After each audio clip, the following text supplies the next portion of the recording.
नमस्कार साथियों। मैं अनीता श्रीवास्तव आपका हार्दिक अभिनंदन करती हूँ। महर्षि वेदव्यास द्वारा रचित महाभारत के 39वें अध्याय में आज का प्रसंग है ब्रह्मा जी की आज्ञा से वासुकी का जरत्कारु मुनि के साथ अपनी बहन को ब्याहने के लिए प्रयत्नशील होना। उग्रसवा जी कहते हैं, द्विश्रेष्ठ एलापत्र की बात सुनकर नागों का चित्त प्रसन्न हो गया। वे सबके सब एक साथ बोल उठे, ठीक है ठीक है। वासुकी को भी इस बात से बड़ी प्रसन्नता हुई। वे उसी दिन अपनी बहन जरुत्कारु का बड़े चाव से पालन पोषण करने लगे। तदंतर थोड़ा ही समय बीतने पर संपूर्ण देवताओं तथा असुरों ने समुद्र का मंथन किया। उसमें बलवानों में श्रेष्ठ वासुकी नाग मंदराचल रूप मथानी में लपेटने के लिए रस्सी बने हुए थे।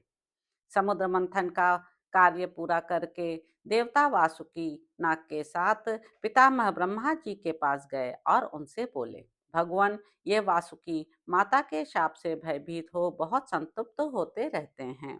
देव अपने भाई बंधुओं का हित चाहने वाले इन नागराज के हृदय में माता का शाप कांटा बनकर चुभा हुआ है और कसक पैदा करता है। आप इनके उस कांटे को निकाल दीजिए।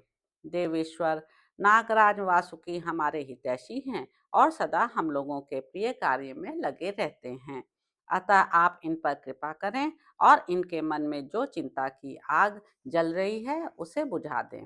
ब्रह्मा जी ने कहा, देवताओं, एलापत्र नाग ने वासुकी के समक्ष पहले जो बात कही थी वह मैंने ही मानसिक संकल्प द्वारा उसे दी थी।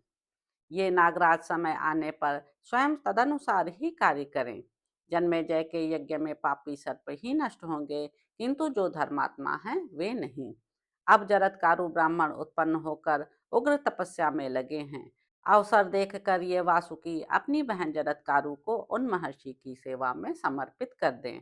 देवताओं, एलापत्र नाग ने जो बात कही है वही सर्पों के लिए हितकर है। वही बात होने वाली है, उससे विपरीत कुछ भी नहीं हो सकता। उग्र सवाजी कहते हैं, ब्रह्मा जी की बात सुनकर शाप से मोहित हुए नागराज वासुकी ने सब सर्पों को यह संदेश दे दिया कि मुझे अपनी बहन का विवाह जरत्कारु मुनि के साथ करना है। फिर उन्होंने जरत्कारु मुनि की खोज के लिए नित्य आज्ञा में रहने वाले बहुत से सर्पों को नियुक्त कर दिया और यह कहा, सामर्थ्यशाली जरत्कारु मुनि जब पत्नी का वरण करना चाहें उस समय शीघ्र आकर यह बात मुझे सूचित करनी चाहिए। उसी से हम लोगों का कल्याण होगा। तो इस प्रकार साथियों, आस्तिक पर्व में जरत्कारु मुनि का अन्वेषण विषयक 39वां अध्याय पूरा हुआ।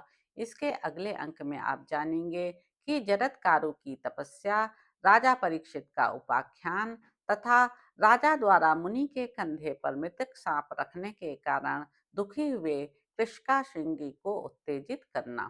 तो अब आपसे अगले अंक में मुलाकात होगी।